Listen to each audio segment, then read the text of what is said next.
സ്നേഹമുള്ളവരെ, നമ്മൾ ഇന്ന് സുറിയാനിയുടെ പുതിയൊരു എപ്പിസോഡില് നമ്മൾ സുറിയാനി ഭാഷയിലെ കേസ് ലെറ്ററുകളെയാണ് കാണുന്നത്. കേസ് ലെറ്ററുകൾ അല്ലെങ്കിൽ പ്രിപ്പോസിഷൻസ്.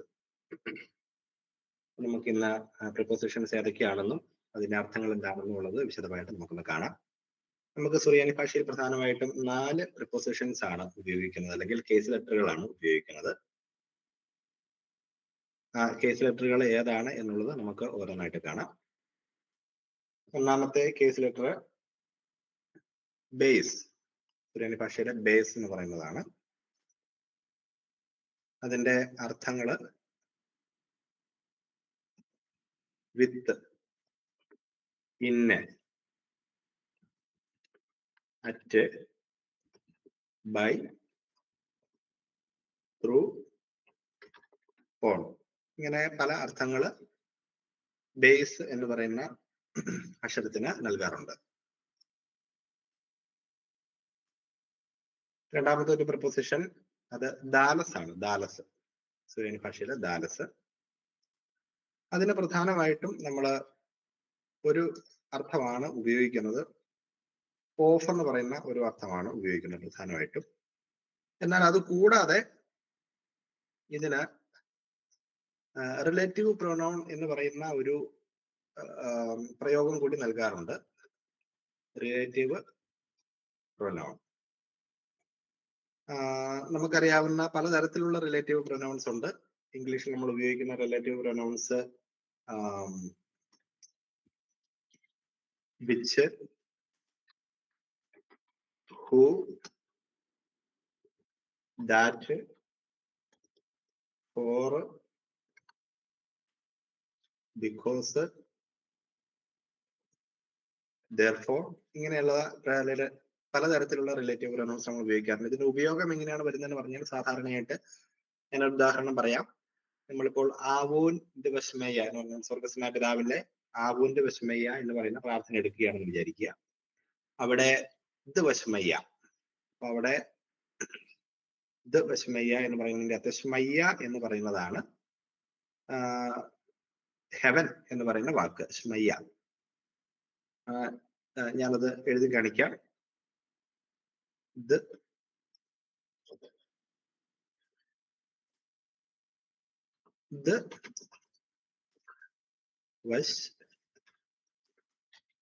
വസ്മയ്യ.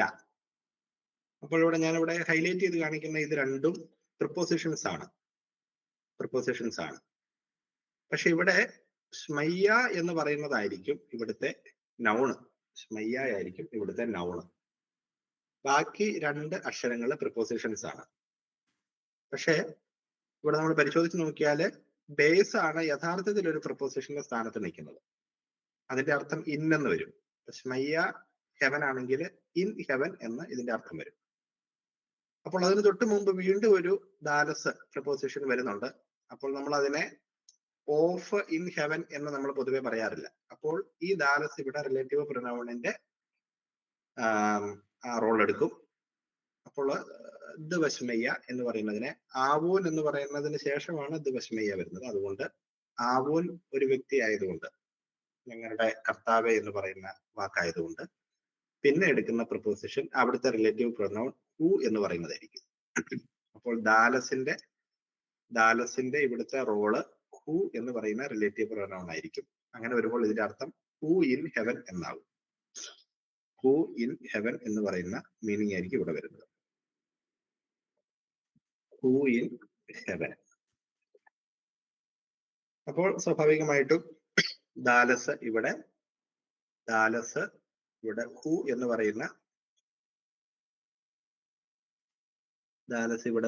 പറയുന്ന റിലേറ്റീവ് പ്രൊനൗണിന്റെ റോളായിരിക്കും എടുക്കുന്നത്. ഇങ്ങനെയാണ് നമ്മൾ അതിനെ മനസ്സിലാക്കുന്നത്. അതുകൊണ്ട് ദാലസിന് 2 അർത്ഥമുണ്ട്. ചില അവസരങ്ങളിൽ അത് ഓഫ് ആയിട്ടും ചില അവസരങ്ങളിൽ റിലേറ്റീവ് പ്രൊനൗൺ ആയിട്ടും നമ്മൾ അതിനെ ഉപയോഗിക്കാം. അടുത്ത കേസ് ലെറ്റർ അല്ലെങ്കിൽ പ്രിപ്പോസിഷൻ എന്ന് പറയുന്നത് വാവ് ആണ്. വാവിന് പൊതുവെ ഒരർത്ഥമാണ് നമ്മൾ നൽകുന്നത്. ആൻഡ് എന്ന് പറയുന്ന അർത്ഥമാണ്. ആൻഡ് ചുരുക്കം ചില അവസരങ്ങളിൽ ബട്ട് നൽകാറുണ്ട്. പക്ഷെ ബട്ടിന് വേറൊരു വാക്കുണ്ട്, വാക്കായിട്ട് തന്നെയുണ്ട്. എന്നാലും ചുരുക്കം ചില അവസരങ്ങളിൽ ബട്ട് എന്നാണ് ഉപയോഗിക്കുന്നത്. എന്നാലും പൊതുവെ ആൻഡ് എന്ന് പറയുന്ന അർത്ഥമാണ് ഇതിന് നൽകാറുള്ളത്. അടുത്തത്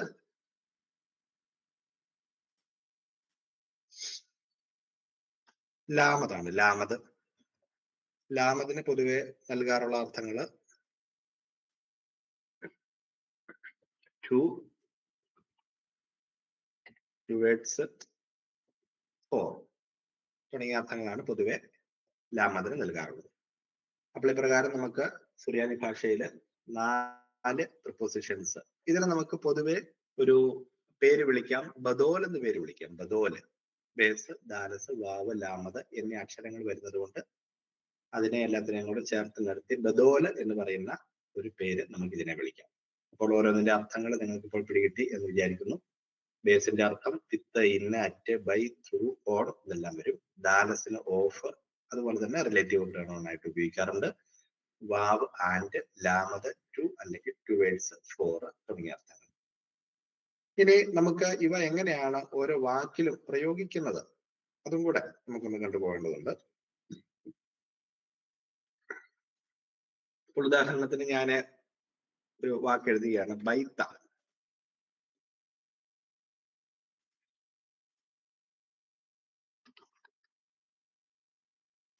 ബൈത്ത എന്ന് പറയുന്ന വാക്കെടുക്കുകയാണ്, ബൈത്ത. ഞാൻ ഇതിനോട് കൂടി ഇൻ ചേർക്കുകയാണ്. അപ്പോൾ ഇൻ ദ, ബൈത്തയുടെ അർത്ഥം ഹൗസ് എന്നാണ്. അപ്പോൾ ഞാൻ ഇൻ ദ ഹൗസ് എന്നാക്കുവാണ്. അപ്പോൾ ഞാൻ ഇതിന്റെ മുമ്പിൽ കൊണ്ടുപോയി ഒരു ബേസ് ആഡ് ചെയ്യുന്നു. അപ്പോൾ ബ് ബൈത്ത എന്നുള്ളത് വരുന്നു. ബ് ബൈത്ത അർത്ഥം കൊണ്ട് എഴുതിയിടാം.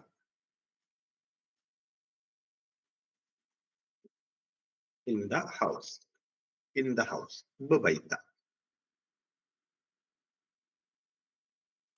ഇനി അടുത്തത് രണ്ടാമത് നമ്മൾ കണ്ട ഓഫ് ദ ഹൗസ് എന്നുള്ളത് എങ്ങനെയാകും?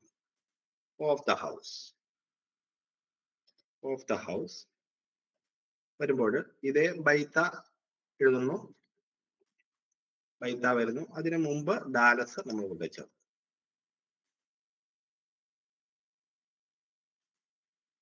ദാലസ് ചേർത്ത് ഇത് ബൈത്ത എന്നാക്കും, ഇത് ബൈത്ത. ഇനി ആൻഡ് ദ ഹൗസ് എന്ന് ചേർക്കുവാണ്, ആൻഡ് ദ ഹൗസ്. അപ്പോൾ ഊ ബൈത്ത, ഊ ബൈത്ത, വാവ് ആദ്യം ചേർക്കുന്നു. അപ്പോൾ ആൻഡ് ദ ഹൗസ്, ഊ ബൈത്ത. ഇനി ഒരെണ്ണം കൂടെ ഉള്ളൂ, to the house, to the house. അപ്പോൾ നമ്മൾ ചേർക്കേണ്ട അക്ഷരം ലാമതാണ്. അങ്ങനെ നമ്മൾ ബൈത്ത എന്നാകുന്നു, ബൈത്ത ടു ദ ഹൗസ്.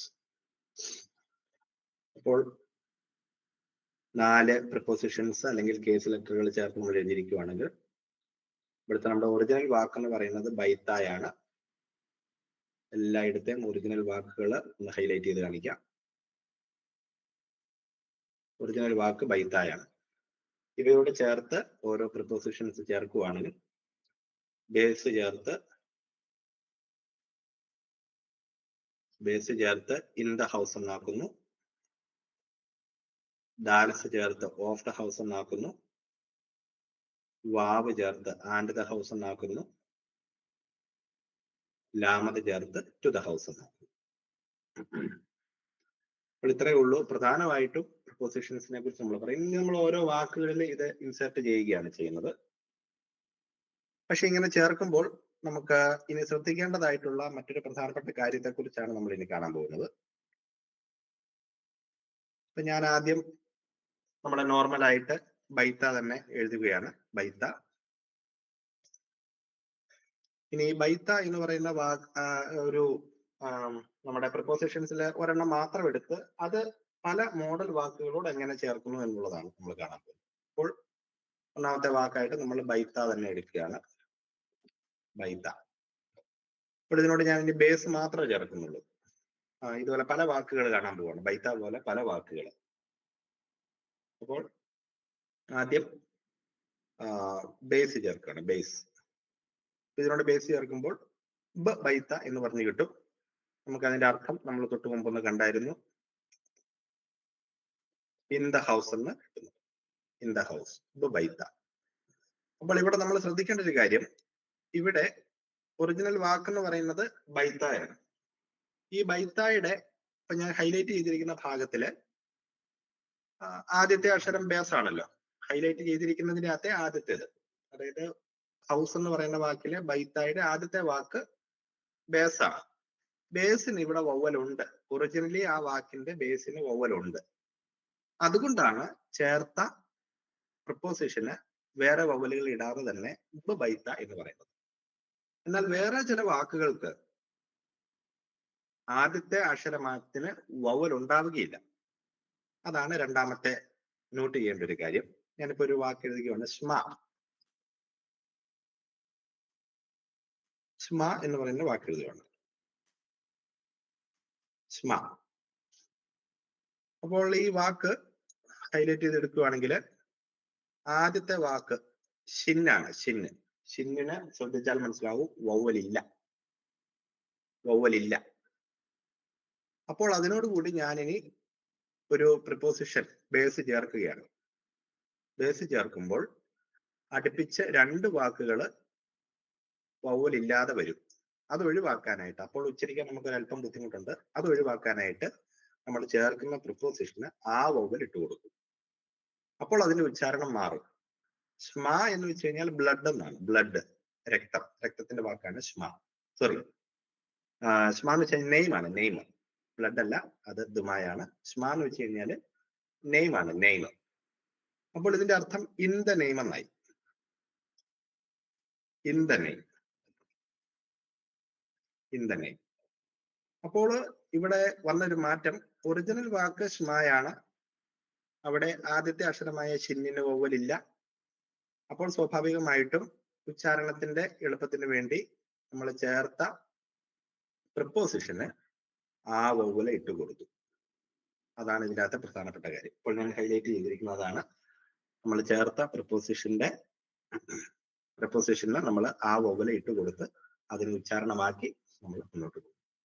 അപ്പോൾ ഇതിന്റെ ഉച്ചാരണം ബഷ്മ എന്നാകും. ബഷ്മ. അപ്പോൾ രണ്ട് കാര്യങ്ങളായി. ഒന്നാമത് നമ്മൾ നോർമലായിട്ട് ചേർക്കുന്ന പ്രപ്പോസിഷന് വവ്വൽ ഇടുന്നില്ല.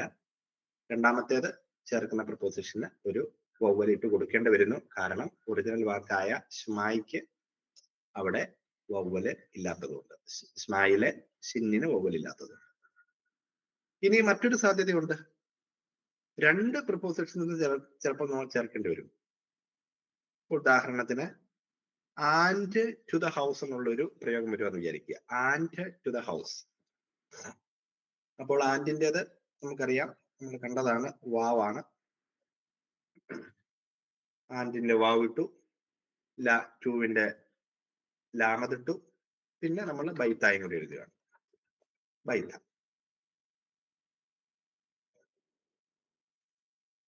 അപ്പോൾ ഇവിടെ പ്രധാനമായിട്ട് ശ്രദ്ധിക്കേണ്ട കാര്യം, രണ്ട് പ്രിപ്പോസിഷൻസ് ചേർക്കുകയാണ്.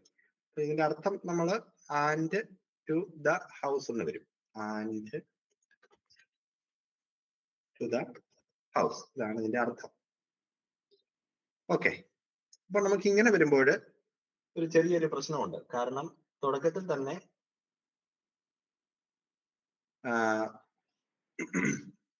രണ്ട് പ്രിപ്പോസിഷൻസ് ആഡ് ചെയ്യപ്പെട്ടിരിക്കുകയാണ്. രണ്ട് പ്രിപ്പോസിഷൻസ് ആഡ് ചെയ്യപ്പെട്ടിരിക്കുന്നു, വാവും ലാമതും. ഓക്കെ. ഇങ്ങനെ വരുന്ന സാഹചര്യത്തിൽ നമ്മൾ ആദ്യം ഇൻ ദ ഹൗസിന്റെ അകത്ത് കണ്ടതുപോലെ തന്നെ ബൈത്തായാണ് വാക്ക്. അപ്പോൾ രണ്ട് പ്രിപ്പോസിഷൻസ് ചേർക്കേണ്ടി വരുമ്പോൾ ഏറ്റവും ആദ്യം ചേർക്കുന്ന പ്രിപ്പോസിഷന് ഒരു ആ വവ്വല് നമ്മൾ ചേർത്ത് കൊടുക്കും. എന്നാലേ ഉള്ളൂ അതിന്റെ ഉച്ചാരണം കൃത്യമാവുകയുള്ളൂ. അപ്പോൾ വല് വൈത്ത എന്നാകും. വല് വൈത്ത, വല് വൈത്ത, വല് വൈത്ത. അപ്പോഴാണ് ആൻഡ് ദ ഹൗസ് എന്ന് പറയുന്നത്. അപ്പൊ രണ്ട് പ്രിപ്പോസിഷൻസ് ഇവിടെ ചേർക്കേണ്ടി വന്നതുകൊണ്ടാണ്. അതുകൊണ്ടാണ് ഏറ്റവും ആദ്യത്തെ പ്രിപ്പോസിഷനായ ആൻഡിന്, അല്ലെങ്കിൽ കൺജങ്ഷനായ ആൻഡിന് നമ്മൾ വവ്വൽ ചേർക്കേണ്ടി വന്നത്. മുകളിൽ ഇവിടെ ഈ വാക്കിൽ ഈ പ്രശ്നമില്ലായിരുന്നു, കാരണം അവിടെ ഒരെണ്ണമേ ചേർക്കേണ്ടി വന്നത്. ഇനി ഇതുപോലെ തന്നെ മറ്റൊരു സാധ്യതയാണ്, സ്മ എന്ന് പറയുന്ന വാക്ക് തന്നെ എടുക്കുവാണ്. സ്മ. അവിടെയും ഇതുപോലെ ആൻഡ് ടു ദ നെയിം എന്ന് പറയുന്ന ഒരു രീതിയിൽ വരാൻ സാധ്യതയുണ്ടല്ലോ. And to the name. അപ്പോൾ അങ്ങനെ വരുമ്പോൾ ആൻഡിന്റെ വാവിടുന്നു, ലാമതിടുന്നു, പിന്നെ വരുന്നത് സ്മയാണ്. സ്മ. അപ്പോൾ ഇവിടെ നമുക്ക് ശ്രദ്ധിച്ചാൽ അറിയാം ഒറിജിനൽ വാക്ക് സ്മയാണ്. സ്മായ്ക്ക് തൊട്ട് മുമ്പ് വീണ്ടും വവലില്ലാത്ത രണ്ട് പ്രിപ്പോസിഷൻസ് ആഡ് ചെയ്യപ്പെട്ടു. വവലില്ലാത്ത രണ്ട് പ്രിപ്പോസിഷൻ. അപ്പൊ അടുപ്പിച്ച് 3 വാക്കുകൾ വവലില്ലാതെ വരുന്നു. ഇവിടെ നമ്മൾ ബൈത്തായില് ഈ വാക്കിൽ കണ്ടതുപോലെ അല്ല, മറ്റൊരു രീതിയിലാണ് ഇവിടെ ആഡ് ചെയ്യുന്നത്. ആദ്യത്തെ വാക്കിനാണല്ലോ, ബൈത്തായില് ആദ്യത്തെ വാക്കിനാണ് നമ്മൾ ചേർത്തത്. പക്ഷെ ഇവിടെ നമ്മൾ രണ്ടാമത്തെ പ്രപ്പോസിഷൻ ആയിരിക്കും ചേർക്കുന്നത്. കാരണം ഈ ലാമതിനായിരിക്കും കൊണ്ട് ചേർക്കുന്നത്. കാരണം ഒറിജിനൽ വാക്കായ സ്മായില് ഷിന്നിന് വവലില്ലാത്തത്. അപ്പോൾ ലാമതിന് പ്രിപ്പോസിഷൻസ് ചേർക്കും, വവല് ചേർക്കുന്നു. അങ്ങനെ ഊ ലഷ്മ എന്നാകും. ഊ ലഷ്മ. ഊ ലഷ്മ. അപ്പോൾ അതിന്റെ അർത്ഥം and to the name. And to the name. And to the name. അപ്പോൾ ഇങ്ങനെയുള്ള 4 കാര്യങ്ങൾ ഈ കേസ് ലെറ്ററുകൾ നമ്മൾ ഓരോ വാക്കിലും ആഡ് ചെയ്യുമ്പോൾ ശ്രദ്ധിക്കേണ്ടതായിട്ട് വരുന്നുണ്ട്. ഒന്നുകൂടെ റിപ്പീറ്റ് ചെയ്യാം. ഒന്ന്, നമ്മൾ വെറുതെ ഒരു പ്രിപ്പോസിഷൻ ചേർക്കുകയാണ്. ബൈത്ത എന്ന് പറയുന്ന വാക്കിനോടുകൂടി ഞാൻ ഒരു പ്രിപ്പോസിഷൻ ചേർക്കുമ്പോൾ ബൈത്ത എന്നാകുന്നു. ചേർക്കുന്ന പ്രിപ്പോസിഷൻ എന്ന് പറയുന്നത് ബേസ് ആണ്. അപ്പോൾ ഇൻ ദ ഹൗസ് എന്ന് വരുന്നു. രണ്ടാമത്തേത്, ഒറിജിനൽ വാക്കില് വവലില്ലാതെ, ആദ്യത്തെ അക്ഷരത്തിന് വവലില്ലാതെ വരുമ്പോൾ ചേർക്കുന്ന പ്രപ്പോസിഷന് ആ വവല് നമ്മൾ ആഡ് ചെയ്യും. ചേർക്കുന്ന പ്രപ്പോസിഷന് ആ വവല് ആഡ് ചെയ്യും. മൂന്നാമത്തെ കാര്യം എന്ന് പറയുന്നത്, ഒറിജിനൽ വാക്ക് ബൈത്ത തന്നെയാണ്. അവിടെ അതിനു മുമ്പ് 2 പ്രപ്പോസിഷൻസ് ആഡ് ചെയ്യുകയാണ്. 2 പ്രപ്പോസിഷൻസ് നമ്മൾ ആഡ് ചെയ്യുമ്പോൾ ഏറ്റവും ആദ്യം കിടക്കുന്ന പ്രപ്പോസിഷന് ആ വവല് ചേർത്ത് വലു ബൈത്ത എന്നാക്കുന്നു. വലു ബൈത്ത. ഇനി ഒറിജിനൽ വാക്കിലെ ആദ്യത്തെ അക്ഷരത്തിന് വവൽ ഇല്ലാതെ വരുമ്പോൾ ചേർക്കുന്ന 2 പ്രപ്പോസിഷൻ ചേർക്കുകയാണെങ്കിൽ അതിൽ രണ്ടാമത്തെ പ്രപ്പോസിഷൻ ആയിരിക്കും നമ്മൾ വവല് ചേർക്കുന്നത്. അപ്പോൾ ഊ ലഷ്മ എന്നാകും. ഊ ലഷ്മ. അതിന്റെ അർത്ഥങ്ങളാണ് നമ്മൾ വലതുവശത്ത് കാണുന്നത്. അപ്പോൾ ഇങ്ങനെ 4 കാര്യങ്ങൾ ഇതുമായിട്ട് ബന്ധപ്പെടുത്തി നമുക്ക് കണ്ടെത്താനായിട്ട് സാധിക്കും. നമുക്ക് വേഗം ചില ഉദാഹരണങ്ങളും കൂടി ഒന്ന് കണ്ടുപോകാം.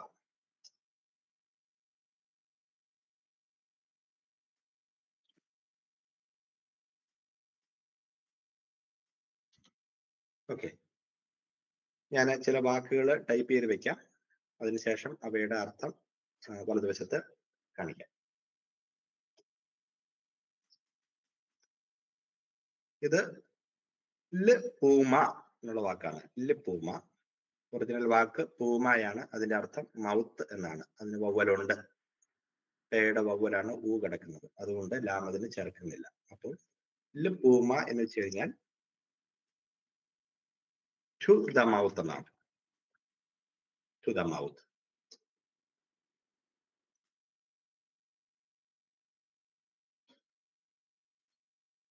രണ്ടാമതൊരു വാക്ക്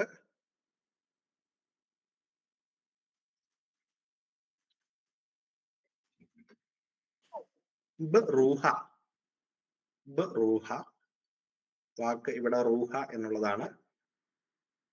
അതിന് മുമ്പ് നമ്മൾ പ്രിപ്പോസിഷൻ ബേസ് ചേർക്കുന്നു. റൂഹ എന്ന് വെച്ച് കഴിഞ്ഞാൽ സ്പിരിറ്റ് എന്നാണ്. അപ്പോൾ ഇതിന്റെ അർത്ഥം ഇൻ ദ സ്പിരിറ്റ് എന്നാണ്. In the spirit. In the spirit. റൂഹ.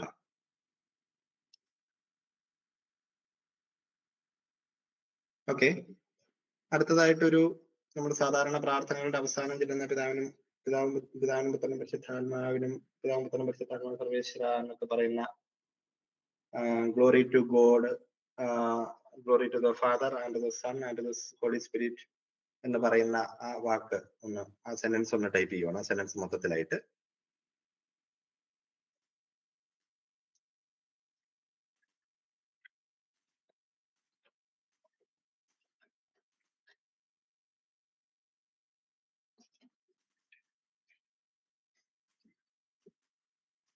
ശൂഹ ചൂഹ, ലാവ,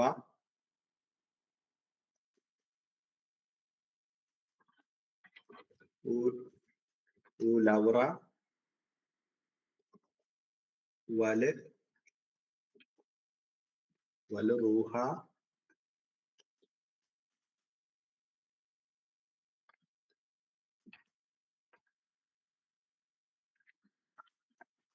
റൂഹാദ് കുദിശ.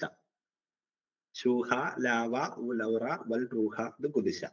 അപ്പോൾ ഇവിടെ പല കാര്യങ്ങളുണ്ട്. ഷൂഹ എന്ന് പറയുന്നത് നമ്മുടെ നോർമൽ നൗൺ ആയിട്ട് തന്നെ നിൽക്കുകയാണ്. Glory, glory. ലാവ എന്ന് പറയുന്ന വാക്ക് എടുക്കുകയാണ്. ലാവ. ആവായാണ് വാക്ക്. സോറി, അവിടെ ഒരു കൂടി പോയി. ഷൂഹ, ലാവ. ഓക്കെ. അപ്പോൾ ആവ എന്ന് പറയുന്നതാണ് വാക്ക്. അതിനോടുകൂടി ഒരു ലാമത് ചേർത്ത്, ലാമതിന് മുകളില്ലാതെ. അപ്പോൾ ഗ്ലോറി ടു ഗോഡ് എന്നാകുന്നു. Glory to God. പിന്നെ നമ്മൾ ശ്രദ്ധിച്ച വാക്കാണ് ബിറ എന്നുള്ളതാണ് വാക്ക്. ബിറ. അപ്പോൾ അതിനു മുമ്പ് രണ്ട് പ്രിപ്പോസിഷൻസ് ചേർത്തിരിക്കുകയാണ്. രണ്ട് പ്രിപ്പോസിഷൻസ് ചേർത്തിരിക്കുന്നു, വാവും ലാമതും. നമ്മൾ കണ്ടതുപോലെ തന്നെ ബ്ര എന്ന് പറഞ്ഞു കഴിഞ്ഞാൽ സൺ എന്നാണ്. അതിനു മുമ്പ് അതിന് വവ്വലില്ല. അതിലെ ആദ്യത്തെ അക്ഷരമായ ബേസിന് വവ്വലില്ല. ബേസിന് വവ്വലില്ല. അടിയിൽ കിടക്കുന്നത് സോഫ്റ്റ് കുത്താണ്. അപ്പോൾ അതിന് മുമ്പ് രണ്ട് പ്രിപ്പോസിഷൻസ് ആഡ് ചെയ്തിരിക്കുന്നു. അതുകൊണ്ട് രണ്ടാമത്തെ പ്രിപ്പോസിഷൻ ആയിരിക്കും ആ വവ്വൽ ഇട്ട് കൊടുക്കും. അപ്പോൾ ഇതിന്റെ അർത്ഥം ആൻഡ് ടു ദ സൺ എന്നാകും. And to the son. ഇനി വീണ്ടും അടുത്ത വാക്കെടുക്കുവാണ്. റൂഹ. റൂഹ വന്നിരിക്കുന്നു. റൂഹായുടെ മുമ്പിലും രണ്ട് പ്രിപ്പോസിഷൻസ് ആഡ് ചെയ്തിരിക്കുന്നു. അപ്പോൾ റൂഹായിലെ റേഷിന് വവ്വൽ ഉള്ളത് കൊണ്ട് രണ്ട് പ്രിപ്പോസിഷൻസ് ആഡ് ചെയ്തപ്പോൾ അതിലെ ആദ്യത്തെ പ്രിപ്പോസിഷൻ ആയിരിക്കും നമ്മൾ വവ്വൽ ഇട്ട് കൊടുക്കും. വാവിന് നമ്മൾ പ്രിപ്പോസിഷൻ വവ്വൽ ഇട്ട് കൊടുക്കും. അപ്പോൾ അതിന്റെ അർത്ഥവും and to the spirit. And to the spirit. ഇനി വരുന്നത് ഇത് കുദിശയാണ്. കുദിശ. കുദിശ എന്ന് വെച്ച് കഴിഞ്ഞാൽ ഹോളിനെസ് എന്നുള്ളതാണ്. അതിനു മുമ്പിൽ നമ്മൾ പ്രിപ്പോസിഷൻ ദാലസ് ആഡ് ചെയ്തിരിക്കുന്നു. അപ്പോൾ ഓഫ് ഹോളിനെസ് എന്നാണ്. Of holiness. അപ്പോൾ glory to God and to the son and to the spirit of holiness എന്നാണ്. മറ്റൊരു വാക്ക് കാണുകയാണ്.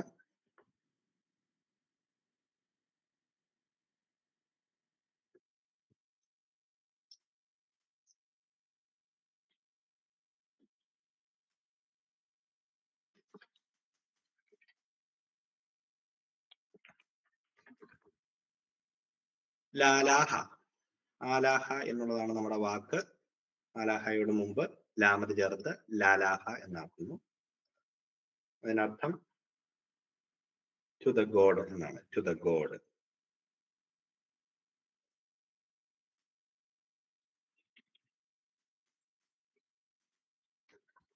To the God. മറ്റൊരു വാക്കും കൂടെ കാണാം.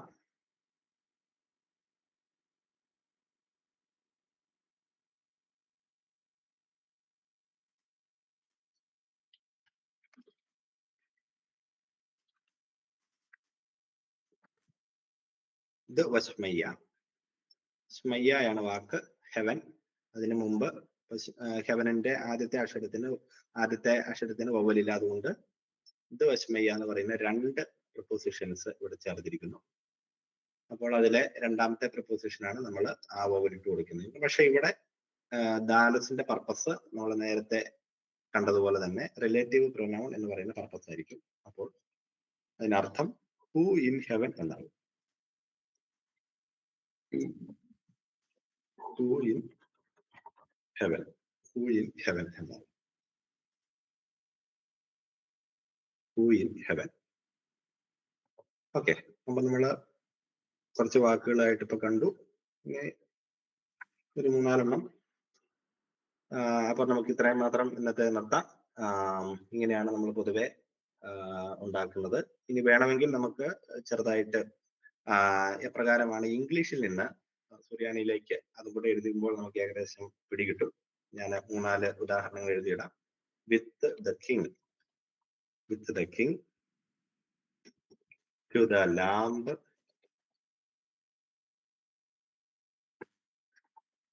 In the world of the Lord and the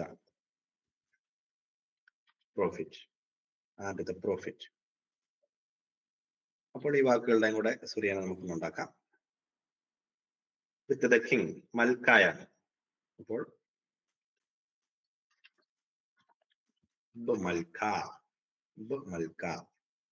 മൽക്കായോട് കൂടി ബേസ് എന്ന് പറയുന്ന പ്രിപ്പോസിഷൻ ചേർത്തിരിക്കുന്നു.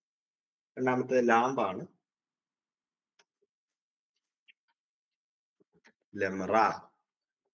യമറ എന്ന് പറയുന്നതാണ് വാക്ക്. അതിനോടുകൂടി ലാമത് ചേർത്തിരിക്കുന്നു. അടുത്ത വാക്ക്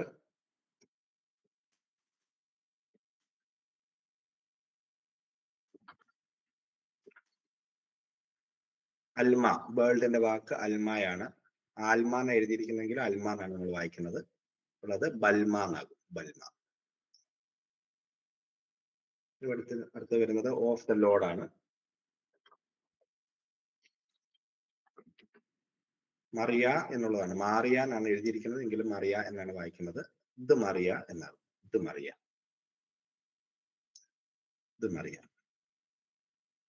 അടുത്ത വാക്ക് ആൻഡ് ദ പ്രോഫിറ്റ് ആണ്.